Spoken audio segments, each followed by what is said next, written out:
Welcome to another set of notes. Today we are we are continuing our transformations. We are working on rotations. So go ahead and title your page, get the date, and separate it left side, right side. A rotation is a transformation of a figure that turns at a certain angle around the center of rotation. Both of those things you will always be told in the question. The word we're using to describe a rotation is a turn. So when you rotate something, you're going to turn it. The thing that we are focusing on, like with translations, we had the translation vector. With reflections, we had the line of reflection. With rotations, we have the center of rotation.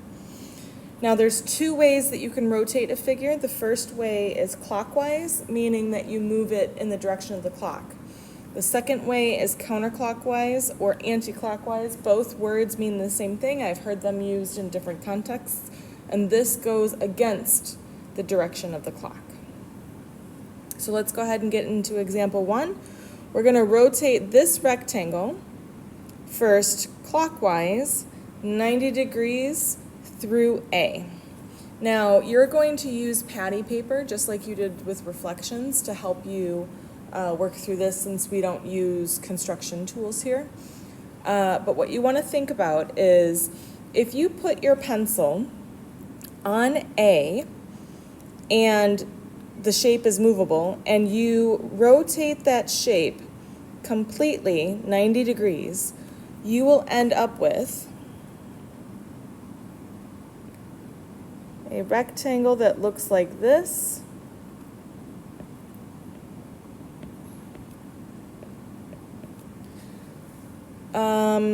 And then that is your image. So we start with our pre-image here, and then we go to our image here. Now, something I want you to pay attention to is whatever you are rotating around, that thing won't move. So if it is actually on the shape, which can happen, and sometimes it won't happen, that part of the shape won't move. So notice that although A is on both the pre-image and the image, the actual coordinate of A did not change.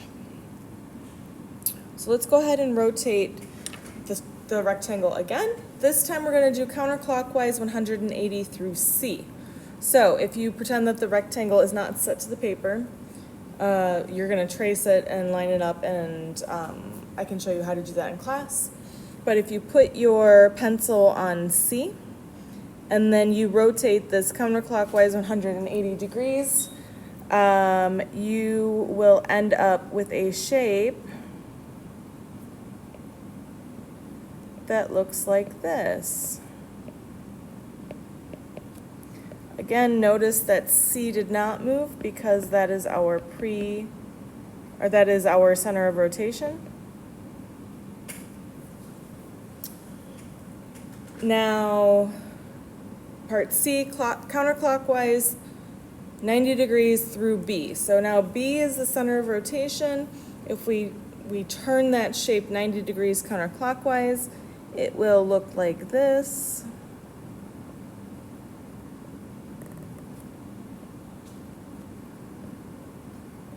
Oops, wrong corner.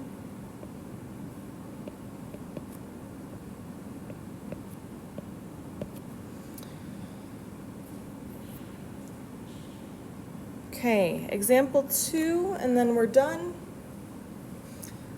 Just like with reflections where we had symmetries, in rotations we also have symmetries.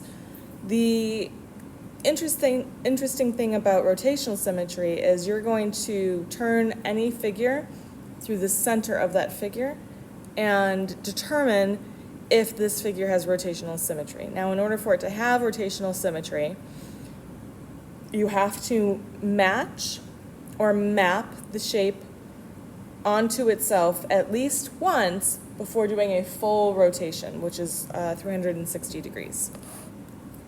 So this is supposed to be an oval. I tried my best. But if it was a legitimate oval, and I rotated this about the center of its shape, what happens is that oval will match up one time. When you rotate it, it has to go 180 degrees, and then you rotate it again, and then it goes 360. So what we say is that has a 180 degree rotational symmetry, and it has an order of 2 because it can rotate twice within 360 degrees and look the same. Now with this next one, we're going to do the same thing, and we're going to rotate this figure 90, or just kidding. We're going to rotate this figure 360 degrees and then see how many times it matches up. Well, hopefully you recognize that it will match 4 times, and this means that it has a 90 degree rotational symmetry.